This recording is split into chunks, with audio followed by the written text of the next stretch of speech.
The sun rose every morning. That was the strange, cruel joke of it. It rose, and it crossed the sky, and it set again, just as it always had. But it gave no warmth, cast no real shadow. It hung there, pale and sick, like something dying slowly in front of an entire world that did not understand what it was watching. This is the story of what life was actually like for ordinary people during one of the strangest and most devastating years in human history. Not kings, not emperors, not the men whose names get written into textbooks. This is about the farmers, the mothers, the children, the people who simply woke up one day in the year 536 and watched their entire world begin to come undone. To understand what these people lived through, you first have to let go of the image most of us carry around in our heads when we hear the words Dark Ages. Forget knights in shining armor. Forget castles on hilltops and dragons in the hills. The early 6th century was not that world at all. It was something far more fragile, far more human, and in many ways far more tragic than the fantasy version we've all absorbed from movies and games. The Western Roman Empire had collapsed roughly 60 years earlier. The city of Rome itself, which had once held over 1 million people within its walls, had shrunk down to something like 30,000 souls wandering through the bones of a civilization that no longer existed. Grand aqueducts still stretched across the countryside, but they carried water through fields where wolves now hunted freely. Marble columns still held up the roofs of temples, but nobody prayed inside them anymore. The people living among these ruins didn't fully grasp that an entire age had ended around them. They simply lived in what was left. Further east, the story was different. In Constantinople, the Roman Empire still stood, ruled by an emperor named Justinian, who genuinely believed he could restore Rome to its former glory. His armies were on the march, retaking lost territory.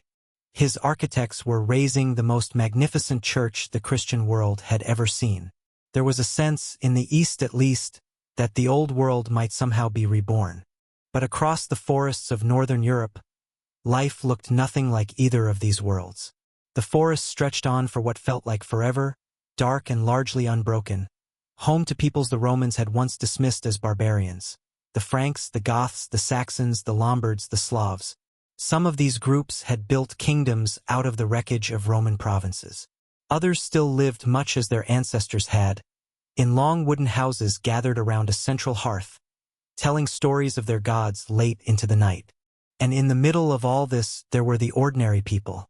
A farmer in 6th century Gaul or Britain or along the Rhine lived a life that was hard but not without its own quiet dignity. He worked a small plot of land with his family. He kept a few pigs, maybe a cow, some chickens scratching around the yard. He grew wheat, barley, or rye depending on what the soil would give him. In a good year, there was enough to feed his children, enough to brew a little ale, enough to set aside a portion for his lord and another for the church.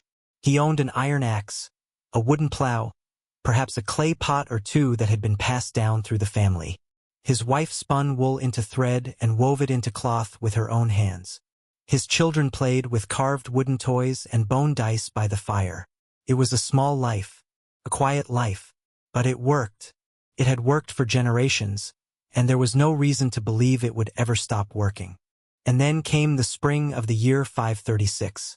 The first people to notice that something had gone deeply wrong were the chroniclers, the men whose entire job was to write down what happened in their own time year after year so that the future would remember. In Constantinople, a Roman official named Procopius sat down and wrote something that has survived across nearly 15 centuries. He wrote that the sun gave forth its light without brightness, like the moon, for the entire year, and that it seemed almost like a sun in permanent eclipse, because the light it cast was simply not clear. Try, for a moment, to actually imagine that. Imagine waking up and looking outside, and the sun is wrong. It's still there.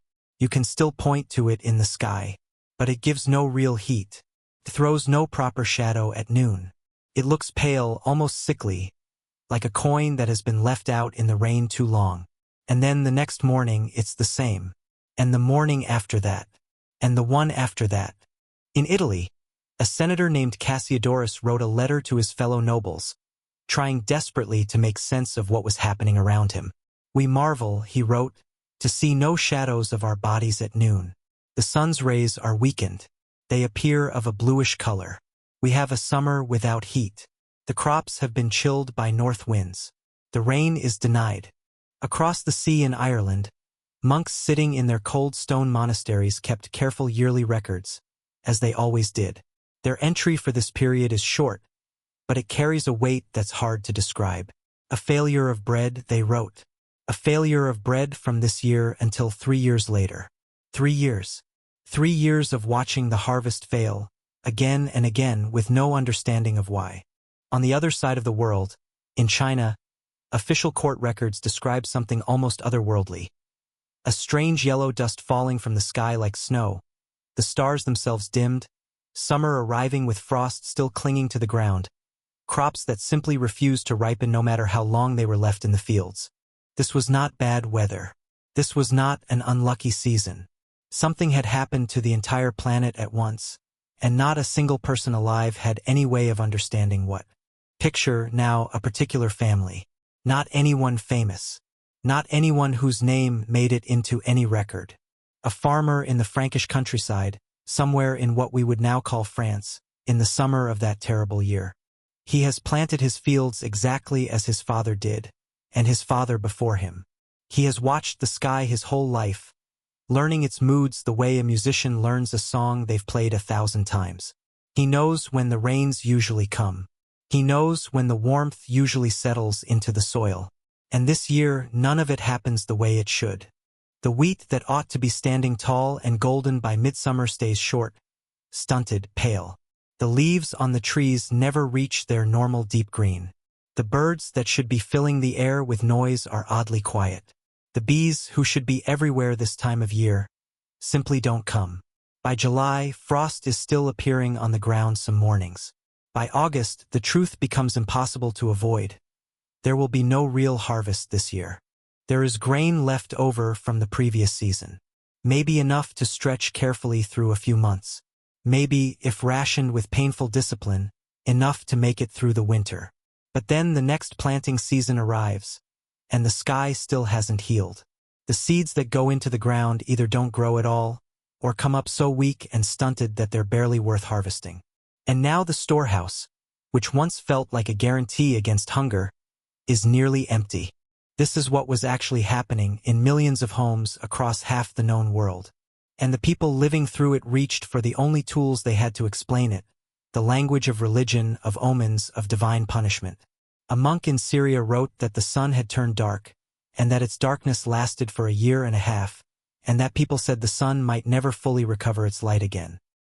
He wrote that the fruit on the trees never properly ripened, and that the wine, when it was finally made, tasted sour and wrong, like the grapes themselves had given up. In the great library cities of the late ancient world, scholars went searching through every old text they could find, hunting for any record of something like this happening before. They found nothing. There had never been a year like this one. Not within living memory. Not within the memory of their grandparents or their grandparents' grandparents. It felt, to many of them, as though the world itself had simply broken. And then the winter came. The winter that followed is, by every surviving account, one of the longest and coldest ever recorded in that part of the world. In what is now Sweden, archaeologists have made a discovery that is genuinely difficult to sit with. Entire villages, abandoned during this period, with the doors of the homes still closed. The people inside had simply died from cold, from hunger, from illness brought on by starvation, and there had been no one left nearby with the strength or the will to come and bury them. Their remains stayed exactly where they fell, undisturbed, for well over 1,000 years until modern researchers found them. In parts of Scandinavia, it's now believed the population may have fallen by as much as half during these years. Half. Try to imagine your own town, and then imagine that 1 out of every 2 people you know simply isn't there anymore.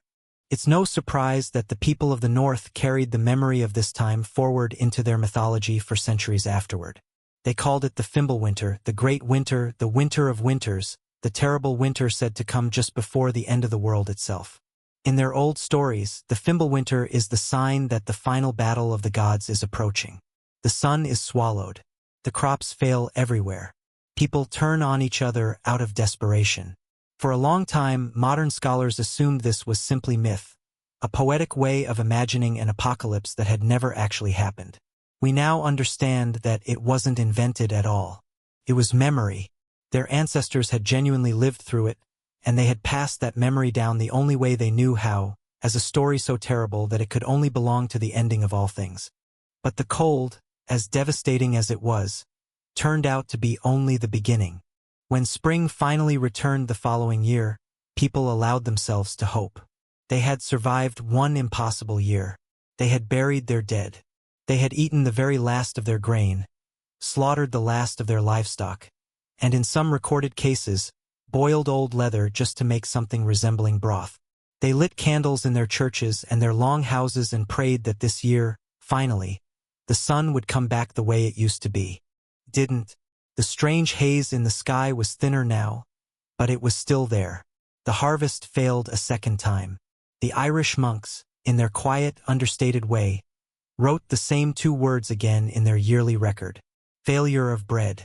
In China, official histories describe famine so severe that people were driven to acts almost too difficult to write down.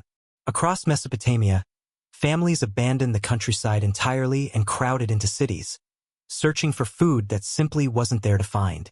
This was, as far as we can tell, the first truly global famine ever recorded by human beings. And the most unbearable part of it all is that nobody understood why it was happening.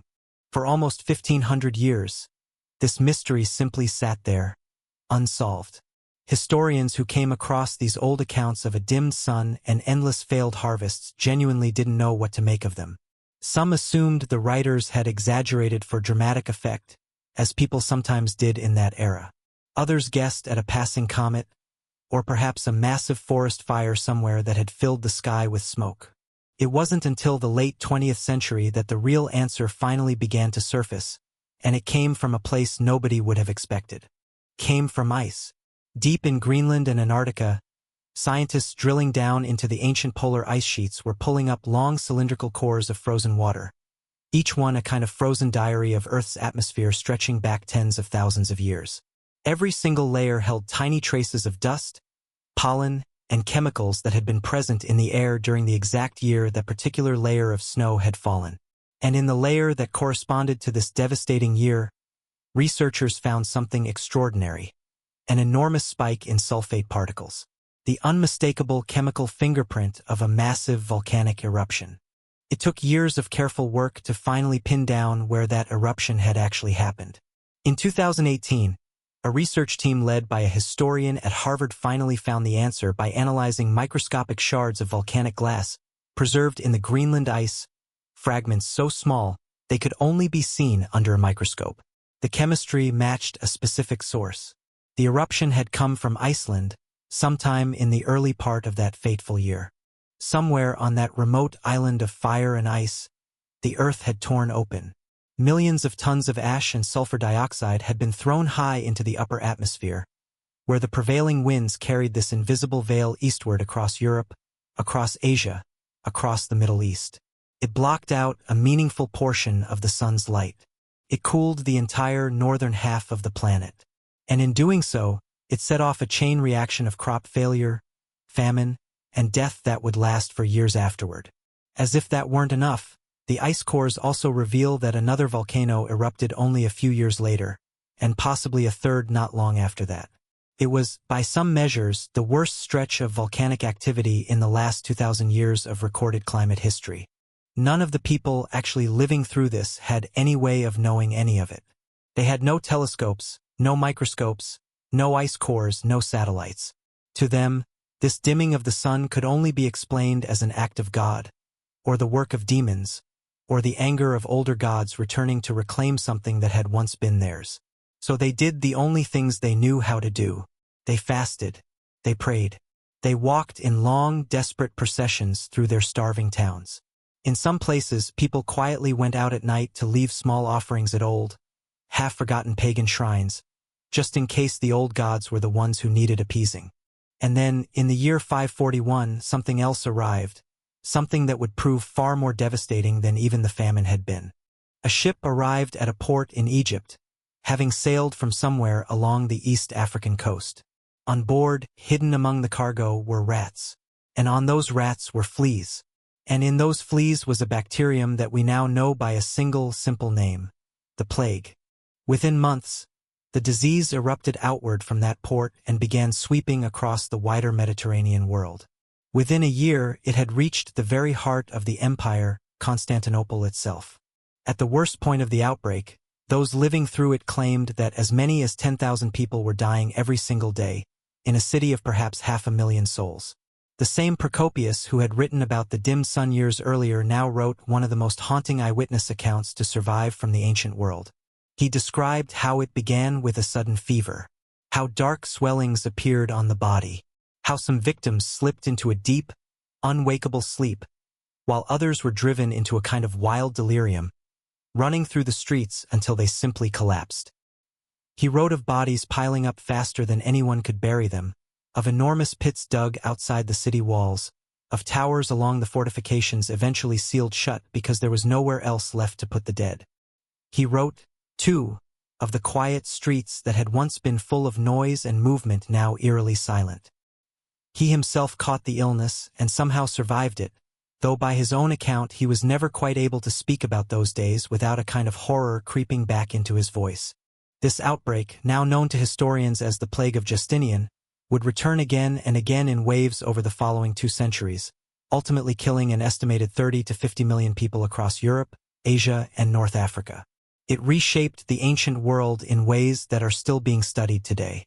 And in many ways, it had been set in motion years earlier by a volcano half a world away and a sun that simply refused to shine the way it always had. In Constantinople, the consequences were immediate and lasting. The emperor himself fell gravely ill, and though he survived, his city did not emerge unscathed. By some estimates, the population was cut nearly in half. Whole neighborhoods stood empty. Construction projects that had once symbolized the rebirth of an empire slowed to almost nothing as workers fell sick or simply fled. Tax revenue collapsed. The army shrank, and the dream of restoring Rome to its old glory, which had felt so close just a few years earlier, began to quietly slip away. From there the disease followed every road and river and shipping lane outward, into Italy, into Gaul, into Spain, across the deserts of North Africa, into the British Isles. A Welsh chronicle from this period records, almost in passing, the great death of a local king who, according to legend, saw the plague approaching, understood there was no escaping it, and chose to lock himself alone inside a church to face the end on his own terms. When his followers finally opened the doors days later, they found him already gone. In Ireland, monastery after monastery lost half its monks or more. In many regions, the writing of new books simply stopped for an entire generation, because there was no one left with the strength or the training to continue the work. In Britain, something curious happened that historians still discuss today. The disease appears, from what we can tell archaeologically, to have struck the older Romano-British population far harder than the newer Anglo-Saxon settlers arriving from the continent. We don't fully know why. Perhaps it came down to trade routes or settlement patterns or simple chance. But the long-term effect was significant. In the decades that followed, the balance of power across Britain shifted. The older Romano-British kingdoms weakened. The Anglo-Saxon kingdoms grew. In a very real sense, the England that would eventually take shape, its language, many of its place names, owes part of its existence to the path a single disease happened to take across a small island all those centuries ago. Across the wider Mediterranean world, the effects lingered for generations. The great cities never quite returned to their former size. Trade slowed. The old networks that had once tied the Roman world together, the shipping routes, the roads, the shared currency, gradually frayed and, in many places, broke apart entirely. Europe turned inward on itself. The smaller, more localized world we now associate with the early medieval period was born, in part, out of all this loss. It is worth sitting, just for a moment, with everything this single stretch of years actually erased. The Roman Empire that Justinian had come so close to rebuilding never fully returned. A unified Mediterranean world, still connected by old roads and shared learning, simply never happened. Libraries that might have stood for another 1,000 years were instead slowly lost or forgotten. The literacy that had once been remarkably widespread under Roman rule collapsed across much of the continent. For 3 or 4 centuries afterward, the light of learning in much of Europe burned very low indeed. But, and this matters, it never went out completely. In quiet monasteries scattered from Ireland to Italy, monks kept copying the old texts by candlelight, page after page, year after year. In villages from Wales to the Balkans, people kept planting the same crops their grandparents had grown. The old skills survived. The old stories survived. And slowly, over the span of centuries, a new world was built on the foundations of everything that had been lost. When we look back now at the people who actually lived through these years, the Frankish farmer watching his fields fail season after season, the Roman senator writing a bewildered letter about a sun that no longer cast a proper shadow, the Welsh king who locked himself away to face death alone, what we feel, if we allow ourselves to feel anything at all, is something close to quiet awe. They had no understanding of volcanic ash or bacteria or shifting climate patterns. They had no way to know that an answer existed at all. What they had instead was faith, family, the soil beneath their feet, and a stubborn, almost unreasonable hope that the sun would eventually return. And in the end, it did. The haze cleared. The crops grew again. The children of the people who endured those years inherited a world that was harder, smaller, and quieter than the one their grandparents had known. But it was still a world. They lived in it. They rebuilt in it. They told their own children the story of the terrible years their ancestors had somehow survived. And those stories, passed down through monastery records and old poems and quiet local legends, have managed to travel across nearly 1,500 years to reach us today. If there is a lesson hidden anywhere in all of this, it might simply be this. It did not feel, to the people living through it, like something that could be survived. And yet it was. If the story stayed with you, even for a moment, consider leaving a comment below and letting me know. I read every one. And if there's a forgotten chapter of history you've always wanted someone to tell properly, tell me. It might just become the next story on this channel.